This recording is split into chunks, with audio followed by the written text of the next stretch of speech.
कोलकाता के RG Kar medical college में हुए रेप और मर्डर से पैदा हुआ विवाद थमने का नाम नहीं ले रहा।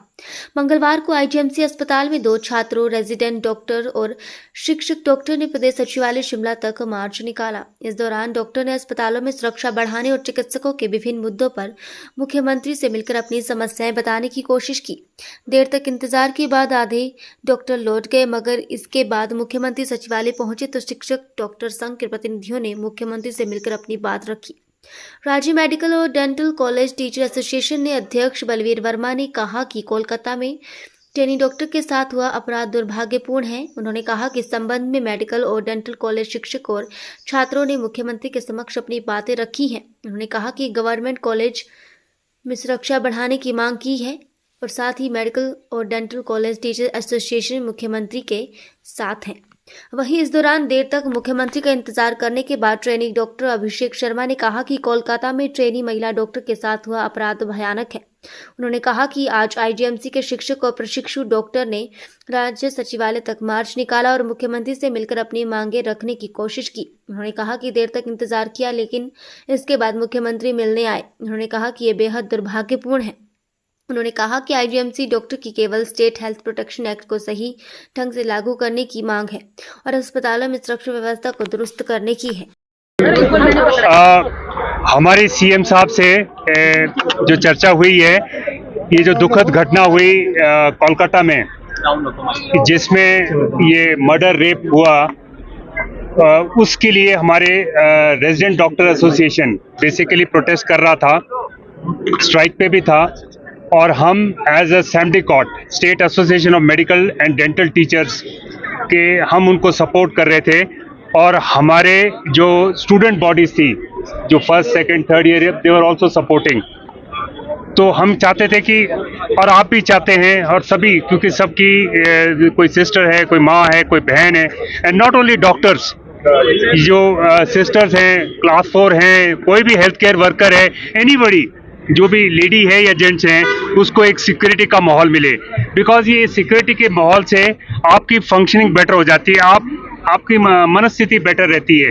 तो ये सिक्योरिटी के लिए ये बेसिकली रेजिडेंट डॉक्टर एसोसिएशन 9-10 दिन से ये स्ट्राइक पे हैं और सैम्टिकॉट उनको सपोर्ट कर रही है इन द फॉर्म ऑफ हम ओपीडीज और रूटीन नोटिस नहीं चला रहे थे।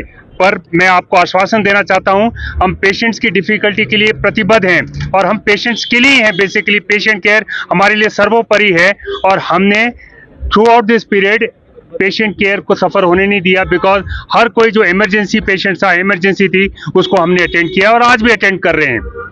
That was one. हो जाएंगे क्या? Are you calling off the strike? और चीफ मिनिस्टर ने क्या आश्वासन दिया? नहीं, एक नंबर 1 ये कि ये पॉइंट था। नंबर 2 था कि ये जो हमारा मेडी पर्सन एक्ट है, उसमें ये 2007 में एक्ट हुआ था, तो उसमें सजा दी थी कि इसको नॉन बेलेबल और कॉग्निजेबल ऑफेंस किया जाए। कॉग्निजेबल मतलब police can arrest without A warrant, और नॉन बेलेबल ऑफेंस हो अगर किसी भी सुरक्षा मतलब मेडिकल पर्सन के अगेंस्ट अटैक होता है या ये होता है। तो ये एक्ट में हम चाहते हैं कि इसको लागू किया जाए। प्लस इसमें कोई भी मेडिकल प्रॉपर्टी या कोई डैमेज करते हैं तो उसमें 5,000 रुपये का फाइन है। हम चाहते हैं कि ये फाइन 1 लाख रुपए या 2 लाख रुपए तक हो, और ये एक्ट सेंटर भी बनाए और स्टेट भी बनाए, दोनों इसको एक्ट को बनाए, ताकि मेडी पर्सन एक्ट जिसको बोलते हैं और protection of medical property act, ये सेकंड वाला हमारा जो पॉइंट था। थर्ड हमारा पॉइंट था कि लोकली जो हम at the level of the institution क्या कर सकते हैं। At the level of the institution हम अपने जो स्वास्थ्य कर्मी हैं, ये जो मेडिकल पर्सन है, उनको सेव कर सकते हैं अगर हम प्रोटेक्शन देते हैं। तो उसके लिए सिक्योरिटी चाहिए, और जो सिक्योरिटी हमारे पास है वो नाकाफ़ी है। और उस सिक्योरिटी को कैसा बढ़ाया जाए, सीसीटीवी कैमरास कैसे लगाए जाएं, कौन कौन से स्पॉट्स डार्क स्पॉट्स हैं या जहां गड़बड़ हो सकती है, उन स्पॉट्स को आइडेंटिफाई किया जाए। और ये वाला इशू भी हमने सीएम साहब के पास रखा और सर ने आश्वासन दिया है कि हम सिक्योरिटी के लिए प्रतिबद्ध हैं और हम सिक्योरिटी को, आपकी सिक्योरिटी और सीसीटीवी कैमरास, और इसके लिए हम जो भी करना होगा। इवन सेक्रेटरी हेल्थ भी वहाँ थे, ऑनरेबल हेल्थ मिनिस्टर भी थे, chief parliamentary secretary Awasthi ji भी थे। तो उन्होंने बोला कि ये सब हम करेंगे as far as the security come. दूसरा था कि एम्बुलेंसेस है, एक्चुअली जो हमारी एम्बुलेंसेस है दे आर आउटसोर्स। तो वहाँ जो ड्राइवर होता है नॉर्मली पता नहीं होता है, एंड देयर बहुत सारे ऐसे इंस्टांसेस हुए हैं कि ये पी के भी होते हैं। तो this makes it very safe, very unsafe for lady doctors to be travelling. और हमारी जो कॉल होती है, स्पेशली KNH में कॉलिंग होती है, तो रात के टाइम भी कॉल के लिए जाना पड़ता है। तो उन्होंने बोला है कि इसके लिए भी हम देखेंगे कि कैसे मॉल रोड से या शॉर्टेस्ट पॉसिबल रूट से, और ड्राइवर्स जो हैं उनको कैसे हम उनको रिकॉग्नाइज कर सकते हैं या रेगुलर बेसिस पे कुछ ना कुछ उसको किया जाए, ताकि हमारे जो स्वास्थ्य कर्मी है, जो रेजिडेंट्स है या सिस्टर जो भी है, ये सेफ फील करें। ये फिर हमारा एक और इशू था कि ये जो बेसिक प्रॉब्लम ये आ रही है कि जो हमारे रेजिडेंट्स हैं, not only in the hospital but ये हमारे 1200 लोग हैं, हमारे मेडिकल स्टूडेंट्स मिला के, हमारे रेजिडेंट मिला के, पर हमारे जो रेजिडेंसेस है वो 400 हैं। तो उन रेजिडेंसेस को कैसे बढ़ा सकते हैं, क्योंकि जब तक रेजिडेंट का मतलब होता है वो वहाँ रहता है, तभी वो सर्विसेज बेटर दे सकता है। तो ये हमने उनको बताया कि कैसे हमारे को ऑकलैंड टनल से लेके IGMC नाला तक MC ने NOC दे दी है कि वो स्पेस जो है, हालांकि वो सारी पहाड़ी थोड़ी सी खड़ी पहाड़ी है, पर उसमें 10-15% स्पेस भी निकलती है, तो वो वाली स्पेस भी हॉस्टल्स बनाने के लिए यूज कर सकती है। IGMC के पास 2 बिल्डिंग्स बन रही है, एक पार्किंग बन रही है OPD और ट्रॉमा ब्लॉक के सामने, और एक मेडिकल कॉलेज के पास ये पार्किंग बन रही है। तो हमने CM सर को रिक्वेस्ट किया है कि अगर वो वाली स्पेस डॉक्टर्स को दी जाती है, चाहे वो लेक्चर थिएटर्स है, वार्ड्स बनाने के लिए देते हैं, एकोमोडेशन के लिए देते हैं, तो बहुत, क्योंकि वो हमारी IGMC की कंटिन्यूटी में है, तो वो वाली स्पेस अगर देते हैं तो डेफिनेटली हमारे रेजिडेंट्स को सुविधा देने में और हमारी सुरक्षा में भी उसमें फायदा हो जाएगा। सर, जो आश्वासन मिला है, क्या कैसे रहेगा? चलिए,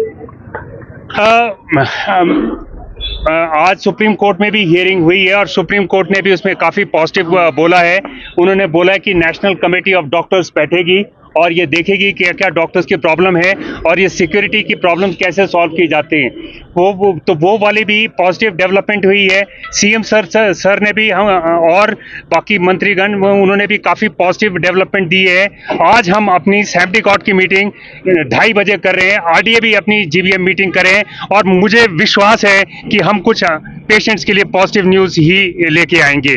पर जब तक वो GBM होती नहीं है तब तक तो जैसे भी GBM होती है, मैं आपको आश्वासन देता हूं कि हम सभी प्रेस वालों को अपने आप इन्फॉर्म करेंगे कि अगर हम ये स्ट्राइक कॉल ऑफ करते हैं और कल से हम पेशेंट्स की केयर में फिर जुट जाते हैं। हमें बहुत बहुत खुशी होगी कि हमारे अपने लोग, अपने मरीज को सबसे बेस्ट फैसिलिटी मिले, बिकॉज अल्टीमेटली हम सबका एम, चाहे गवर्नमेंट का, हमारा है कि प्रोटेस्ट का ये एक माध्यम ये है कि हमारे बच्चे सेफ फील करें, बेटर परफॉर्म करें, इधर उधर भागना नहीं पड़े, हमेशा ये डर नहीं रहे कि कहाँ जाना है, रात को कैसे जाना है, तो हम बेटर सर्विसेज कर देंगे। तो ये GBM जब हमारी हो जाएगी तो वी विल इन्फॉर्म एवरीबडी। क्या बात है? देखिए, 9 अगस्त को जो दुर्दांत अपराध RGकर मेडिकल कॉलेज में हुआ, वो बहुत ही निंदनीय है, ना केवल हमारी मेडिकल फेटर्निटी के लिए लेकिन पूरे समाज के लिए, क्योंकि वो केवल एक डॉक्टर ही नहीं थी, वो एक लड़की भी थी। इसके लिए पूरे देश भर में हम पूरे जो डॉक्टरों की एसोसिएशंस हैं वो प्रोटेस्ट वगैरह कर रही हैं। लेकिन हमें दुख इस बात का है कि लेकिन जो बाकी संगठन है समाज के, वो उतना बढ़ चढ़ कर आगे नहीं आ रहे हैं। तो हमारी उनसे भी ये गुजारिश है कि वो भी आगे आएँ, और हम नहीं चाहते कि ये जो घटना घटी है ये कल को हमारे ही मेडिकल कॉलेज के किसी अस्पताल में दोबारा घटित हो। तो इसके लिए हमारी सरकार से एक मांग थी कि हमें जो सिक्योरिटी गार्ड्स वगैरह हैं वो प्रोवाइड किए जाएं, और पूरे बाकी जो देश भर में हमारा CPA का मुद्दा है कि वो CPA दिया जाए, और जो बहन के साथ अपराध हुआ है उसको न्याय दिया जाए। अभी मुख्यमंत्री से बातचीत आपकी हुई है, क्या देखिए दुख की बात है कि पिछले 8 दिन से हम प्रोटेस्ट कर रहे हैं, लेकिन सरकार की तरफ से कोई भी बात करने नहीं आया। आज हम पूरे जो डॉक्टर्स हैं पूरे IGMC के, वो चल के यहाँ आए, हमें काफ़ी वेट भी कराया गया, 1.5-2 घंटा हम वेट करते रहे। उसके बाद CM आए, जब हम वापस बाहर आने लग गए उस टाइम CM आए। अभी बात चली है, जो हमारे HODs हैं वो सारे आए हैं। बड़े दुख की बात है कि चलो हम तो फिर भी कुछ भी नहीं है, लेकिन वो HODs हैं या फिर नामी गामी डॉक्टर्स हैं, जब भी नेता लोग अस्पताल आते हैं तो उन्हें एकदम से उपचार चाहिए होता है, लेकिन यहाँ पे हम सबको इन्होंने 2-2 घंटा वेट कराया, और दुख की बात है खुद तो सरकार बात करने आई नहीं, हम यहाँ आए भी तब इन्होंने बात नहीं सुनी, इग्नोर किया हमें। बाकी तो अभी बात चली है, बाकी बाहर आएंगे तो तो अभी जो सुरक्षा के लिए आप मांग कर रहे हैं लग नहीं रहा है इसमें कि कुछ पॉजिटिव यहाँ पर सरकार की ओर से कहा गया है? मैम पॉजिटिव कहाँ लगेगा? एक हफ्ते से हम बैठे हैं धरने पे, आपको पता होगा हम पिछले मंगलवार से बैठे हैं, लेकिन कोई भी बात करने नहीं आया। बोले सरकार को फर्क ही नहीं पड़ रहा है कि डॉक्टर जो करें उनसे फर्क ही नहीं है। और हम इससे पहले काफ़ी डिसअपॉइंट हैं। इससे पहले भी एनपीए का मुद्दा था, सरकार ने हमें आश्वासन दिया कि कोई नहीं हो जाएगा, लेकिन उस बात कोई 5-6 महीने हो गए, लेकिन अभी तक कोई नोटिफिकेशन उसके लिए आई भी नहीं और हमें आगे उम्मीद भी नहीं सरकार से। तो आगे के लिए क्या डिसाइड किया है आपने? कंटिन्यू रखेंगे? मैम जो स्ट्राइक है वो हमारी तब तक कंटिन्यू रहेगी जब तक हमें आरजी कार से कोई वो नहीं आता है, डायरेक्शन नहीं आती हैं। बाकी पूरे देश भर में हैं तो हम भी पूरी मेडिकल फेटर्निटी के साथ हैं, क्योंकि इसमें पूरा देश साथ है। तो आज पूरा दिन भर बाधित रहेगी सिविल हॉस्पिटल? हाँ जी मैम, आज भी ओपीडीज बंद हैं, लेकिन इमरजेंसी हम पूरे सुचारू रूप से चला रहे हैं ताकि जो जनमानस हैं और जो सच में जिन्हें चिकित्सा संबंधी कोई भी उपचार चाहिए, आवश्यकता है, तो हम उनको सुचारू रूप से दें वो। ठीक है। कर दो।